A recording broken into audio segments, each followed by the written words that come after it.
sekaligus super dynamic juga karena mungkin aja Albert yang pakai AK ya, mengingat adanya Atlas.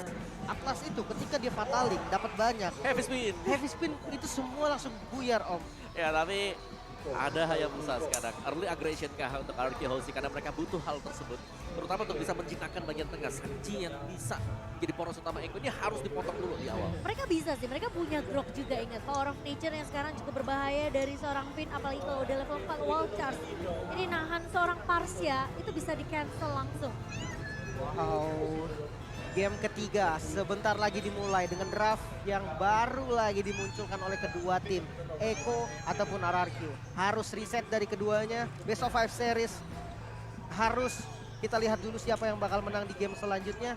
Dan kemungkinan untuk gamenya dipakai semua nih, 3-2 besar banget. Ya, aku pengen lihat berapa Purify yang dibawa. Ada atau tidak ada Purify? Tadi aku mau bahas tuh, ini apakah dari Skylar bawa Purify dan tidak ada Purify untuk tim Arakiosi, berarti lebih mementingkan gimana positioning dari Skylar ya, terutama ya. Sebenarnya nggak ada masalah. Kalau dari play sendiri ya, kita tahu real world manipulation diangkat ya tetap dia masih tetap buka. Ya, cuman memang pas lagi keangkat nggak bisa netes. Nggak bisa netes ya kan. Kalau dari sekaliannya berarti ini harus lebih berhati-hati apalagi dari situasi chaotic ya nanti di mid lane game-nya. Karena flickernya kalau punya peran yang penting untuk bisa menghindari fatal.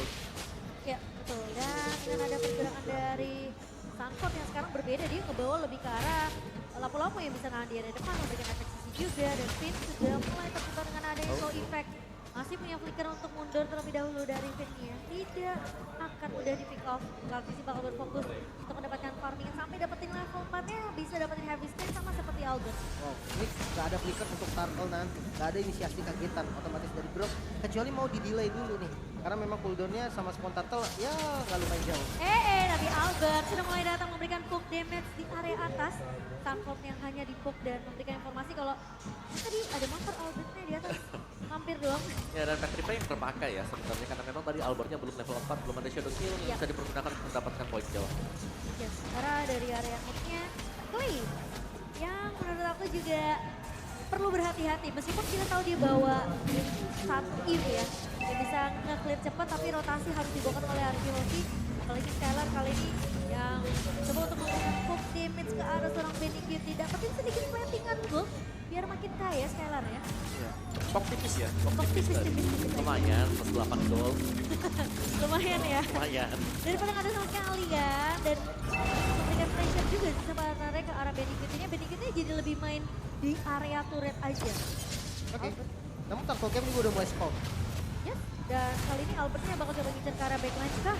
Sementara dengan satu buah heavy spin di pop up oleh seorang LTZ R7. Mencoba untuk Ditabrak. Dan ditabrak begitu saja. Clay juga ngebuka satu body manipulation tapi LTZ Awas, tumbang. Fataling. Tapi Phoenix Fataling belum berbuka dan Albert tumpang di tangan seorang Yawi kali ini. Sementara R7 masih bisa untuk mendapatkan Turtle Slain by OBS Gold di tangan Arakiyoshi. Dan bahkan dua pemain tumbang yaitu Yawi juga yang mendapatkan trade-nya. Oke, dapetin 2 kill, dapetin Turtle, untung banget. Ya kalau kita lihat di bottom lane memang ketika sudah level 4 Benny Kitty dengan karinya, ini light heal membuat dia berani untuk melakukan zoning.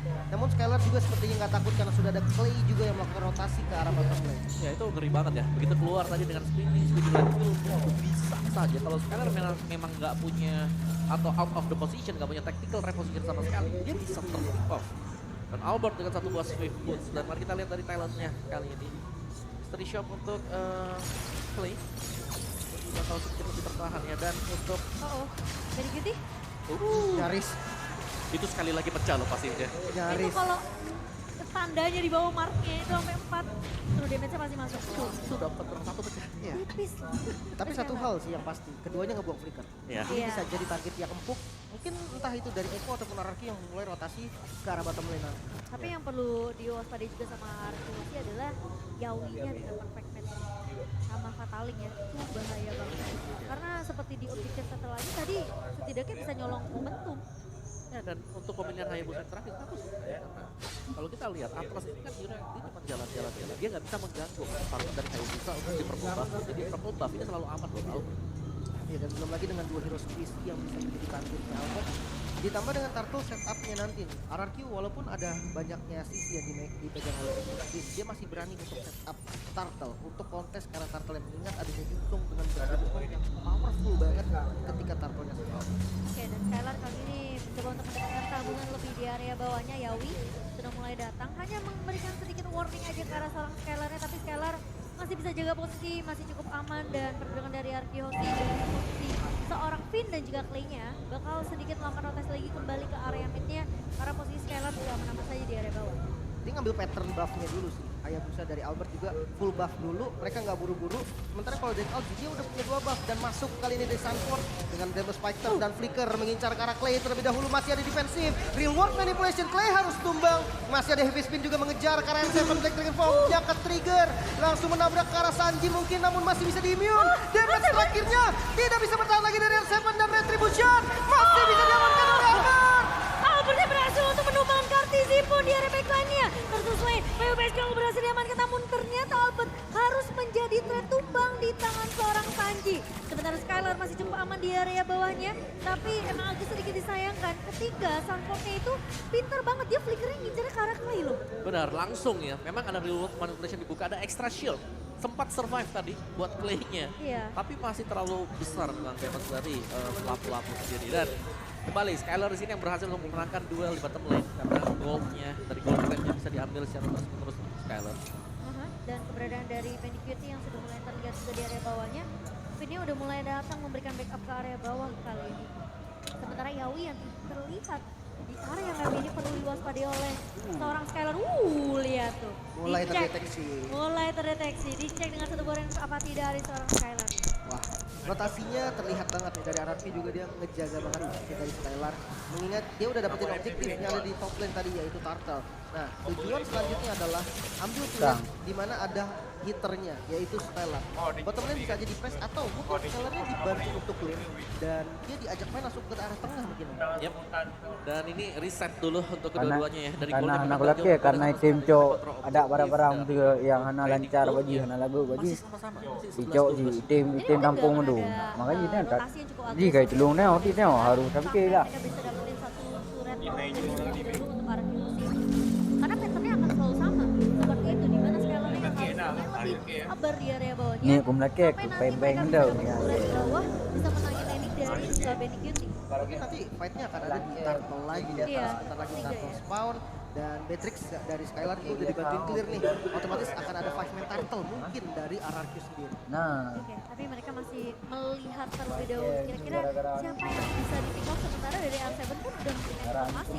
Pemain-pemain dari Echo mereka udah mulai melakukan inisiasi, tapi R7 mencoba dipukul mundur terlebih dahulu oleh seorang Sanford. Stunnya connect dari seorang Sanford kali ini. Sementara Finn udah mulai mendatang memberikan backup. Albert, Black Trigger pun di pop up oleh seorang R7, tapi kali ini Albert!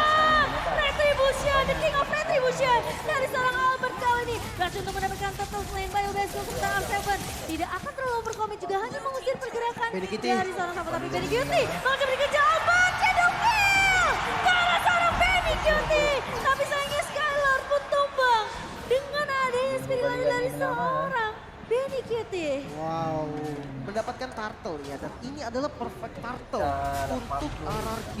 Dapetin 3 turtle, goldnya udah nge-boosting lagi dan dapetin 1 outer turret di bagian bottom lane. Ini keuntungan ganda untuk RRQ. Yap, dan Melvin Rock tadi untuk Albert juga. Dimana Albert sini selalu bisa masuk di momen yang tepat juga. Jadi ada chaotic yang terjadi, dia masuk untuk nyuri objektif atau bahkan sudah penting point kill sebenarnya kita lihat untuk backupin ke Skylar. Iya, dan Yawi belum terlihat ya dengan satu buah fatalis lagi kali ini. Karena pemain-pemain dari Arceus ini metodenya mereka coba untuk pick off, ngasih push damage dan Kartisi bakal coba ditahan. Dan satu buah wildcard dipaksa membuka satu heavy spin yang dimana dengan satu buah dan sapati juga dari seorang Skylar, tapi Sanford bakal coba dikejar. Finn mencoba untuk bertahan dengan satu buah PTS dari seorang Sanji, namun ternyata pemain-main dari RRQ kali ini Skylar sempat tumbang, namun akan ada trade dari Finn di mana Yawi pun berhasil untuk ditumbangkan. Komit dengan menggunakan fatalis. Ini source yang besar, tidak ada flicker juga memang dari Skylar, jadi nggak bisa kabur kemana-mana lagi. Namun dengan itemnya Clock of Destiny Lightning Truncheon untuk Marshall. Ya ini udah jadi ya untuk itemnya, tinggal nunggu waktu saja untuk maksimal dari stack dari Clock of Destiny. Dan ya, masa memang gak ada flicker ini adalah masa-masa yang berbahaya karena pasti Yawi akan menuju karena dia apapun yang terjadi, perfect match-nya, flickernya, fatalnya, semua bakal ke Skylar. Apalagi di bawah flicker kan, jadi udah pasti inisiasi kejutan bisa aja didapatkan oleh pemain-pemain dari Echo. Dan Skylar tepuk lagi, mundur kayak tuh. Mundur pandanya langsung ya. Dan tidak akan terlalu mengambil risiko juga dari Echo di sini. Dan komitmen yang masih dijalankan dengan bisa bilang mungkin strategi yang sama dari Arkeosi. Mereka memang fokus terhadap objektif, tapi fokusnya ini juga masih jalan dari Arkeosi. Dan yang enak Hayabusanya ternyata dipaksa dikasih untuk main jauh. Ya, dia bisa split dia buat Hayabusa. Nah ini nih, klik. Yawi kali ini mencoba untuk kebuka tapi Clay masih bisa mundur terlebih dahulu. Dan tidak ada satu buah fatalis. Sementara pemain-pemain dari Arkeosi, mereka sepertinya juga nggak mau terlalu overcommit karena dua pemain tadi cukup jauh dari Albert dan juga R7-nya. Sehingga tidak akan ada follow up tambahan kalau memang mereka terlalu overcommit tadi untuk membalaskan pergerakan dari Eko. Arkeosi mereka bisa split push, mereka punya mobilitas dengan Hayabusa jungler mereka. Sedangkan dari Eko mereka bisa main tabrak untuk ambil objektif karena lini depan mereka junglernya ini tank bakal kuat, Heavy Speed jauhin semuanya mencetret. Mungkin sebentar bisa didapatkan oleh Eko untuk objektif. Tapi masalahnya Kaltizinya itu selalu di poke dulu sampai low sampai dipaksa Heavy Speed-nya keluar. Yes, begitu kepake Masuk Albertnya dengan Retribution dan kali ini lot pertama yang sudah mulai di poke Skylar ngecek terlebih dahulu. Bawahnya tentunya akan tumbang. RRQ berhasil mendapatkan 4 objektif turret di 10 menit kita yang pertama dan play. Pok lagi ke arah seorang Kaltizi kali ini, tapi conceal play udah mulai dibuka oleh seorang Pin, ngincer ke arah Sanford bakal coba mundur terlebih dahulu. Pin mencoba untuk menahan Kaltizi di area backline-nya, Yawi mencoba untuk mengincar ke arah seorang Albert. Clay Dragon Form dibuka kali ini dari seorang R7 dan bahkan Sanji berhasil untuk menumbangkan Clay kali ini, tapi sekarang di posisi belakang. Benny Guti mencoba untuk mencari ke arah belakang, tapi ternyata Pin tumbang di tangan seorang Yawi. Sementara R7 satu versi pribadi tumbang di tangan seorang Yawi dan Albert. Mau tidak mau mereka harus mundur terlebih dahulu. Lord Slain, Bio Base Gold berhasil untuk didapatkan oleh tim Echo. Wow, setupnya rapi banget sih. Dijauhin, Albert di zoning oleh Yawi. Terpaksa untuk buka quad shadow-nya terlebih dahulu. Ketika Lordnya udah low banget, dipaksa masuk dan susah banget ternyata jalannya. ya tebal-tebal semuanya ya, dan ada perfect match bersama dengan Fatal Link yang bisa dipakai dari dia. Heavy Spin yang memang menjadi senjata utama untuk jungler Akai. Bisa menjauhkan siapapun juga anti-CC dan perfect match. Tanpa flicker, tanpa adanya spell untuk kabur dari sana pasti akan bisa ditarik juga. Dan sementara waktu Echo, mereka mendapatkan Lord. Ini masih belum belum ada charge yang dipakai dan counter Baron bisa menjadi cara untuk tim Echo kalau mereka ingin maksimal dari gold setelah mendapatkan Lord. Terpaksa Daraki harus defense dulu nih. Kehilangan Lord walaupun belum cukup berbahaya. Counter turretnya dihabisin kecuali yang ada di bagian top lane. Sementara poking damage selalu dilakukan oleh Albert ke arah Sanford. Walaupun damage-nya masih kurang maksimal, tapi it's okay. Kurangin dari Sanford itu lumayan penting. Sementara di arah mid-nya, clear wave terhadap Indonesia masih cukup aman. Dan Lord-nya masuk ke daerah mata. Ya, ini pressure-nya coba dipaksakan oleh Echo kali sekali bawah. Lord masih bisa ditahan, tapi ternyata kali ini dari Yawi yang tumbang di area depan R7 mencoba untuk menahan di area backline-nya. Benny Cutie masih bisa untuk menyelamatkan diri dan Kaltizi tumbang kali ini sementara Sanford. Shadow kill! Oh, Shadow kill yang connect dari seorang Albert. Karena seorang Yawi kali ini dan Yawi tumbang. Namun terkena stun. Benny Cutie! Rainer Sapati dari seorang Skylar. Sang sniper dari Arkeosi berhasil untuk mendapatkan trade di mana Albert tumbang. Benny Cutie tentunya akan menjadi makanan dari seorang Skylar. Menyisakan satu pemain dari Echo Filipina. Hanya ada satu dari Sanji yang nyaris saja Clay terkena Vitalize Strike dan tidak ada best turret yang hancur. Ya jangan lupa ini adalah Sanji yang kita tahu dia dengan Parsha selalu bisa menjaga diri, bahkan belum terpick off sampai dengan sejauh ini. Dan mari kita lihat untuk instant replay by Infinix Stone Series. Gimana untuk tim fight-nya, cukup chaotic di depan base dari Arkeosi, namun sayangnya memang dari Shadow Kill yang dipergunakan ketika Atlas memakai perfect match-nya. Berarti bawa damage-nya, defense dari Atlas lebih besar. Benar. tapi tetap tembang juga akhirnya gitu kan, karena perfectnya nyamperin juga, dan itu menjadi angin segar juga nih untuk RRQ yang tadinya ketinggalan dari segi mapnya karena Lord yang diamankan oleh Eko sekarang mulai diambil lagi. Holy Crystal ternyata menjadi item selanjutnya. Oh, pantesan sakit banget. Biasanya dari Holy Crystal dia bisa mengarah antara Divine atau kalau memang mau lebih safe. Ada Winter.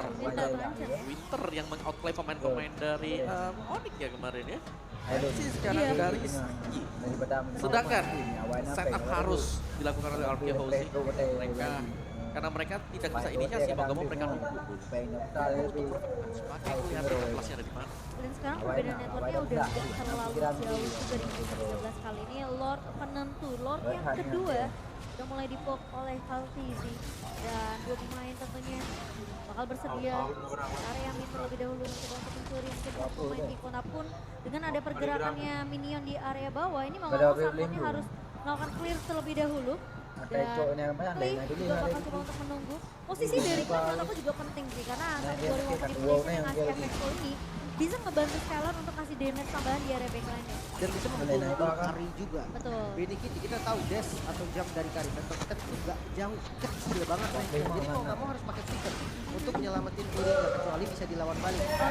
Tapi kali ini konsil Clay udah mulai dibuka oleh seorang Yawi, bakal mencoba mencari Clay di area depannya, bakal mencoba untuk menjaga satu. Tapi di momen mulai dibuka begitu saja, Kaltizi mencoba untuk membuka heavy spin dan Lordnya berhasil untuk diamankan oleh Eko Philippines. Sementara kali ini Divine bakal coba dibuka, R7 mencuri ke area belakang dan Albert pun menjauh kali ini. Tapi di sisi lain, Clay tumbang di tangan seorang Benny Cutie. Sementara Sanford bakal coba untuk mengejar dua pemain tersisa dari RQLC. Dua pemain hilang dari Eko, namun kali ini mereka masih mau memasangkan team fight-nya. Benny Cutie bakal coba dikejar, tapi R7 coba baikan terlebih dahulu. Dan tumbang di tangan seorang Benny Cutie. Albert menjadi pemain tersisa yang menjadi harapan dari RRQLC. Karena lootnya kali ini sudah mulai berjalan ke area bawah. Eko yang berhasil untuk mendapatkan lost lane by UBS. Tapi apakah pemain-pemain dari RRQLC mereka masih mampu untuk melakukan defensif terlebih dahulu? Shadowin dengan bariernya coba diblok terlebih dahulu, fokus terhadap minion. Coba di-clear namun best turret di mid lane tidak bisa ditahan lagi, tidak bisa di-defense lagi. Untuk yang top lane masih cukup aman, namun Lordnya berjalan ke arah bottom lane. Ini yang bakal menjadi PR untuk RRQ. Iya, dan dengan adanya pergerakan dari Eko ya, sekarang mereka coba untuk melakukan push di tiga lini yang berbeda. Dan Kaltizi ngebuka satu buah heavy spin kali ini dan bakal ada astrek dari seorang Sanji. Clay tumpang di tangan seorang Sanford dan bahkan dari astrek. Oh Yawi, satu buah fatalnya connect. Tapi Scalar tumpang kali ini di tangan seorang Sanford, triple kill. Main Phoenix berhasil diamankan dan oh my god, Eko. Mereka berhasil untuk melakukan comeback di game yang ketiga. Dan sangat disayangkan. Tim RRQLC mereka harus mengalah di game ketiga ya.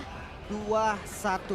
Eko dengan setup rapihnya mereka, dengan Lord yang bagus banget, bisa ngejauhin Albert dan membuat Albert nggak ada di posisi yang nyaman untuk beradu retribution.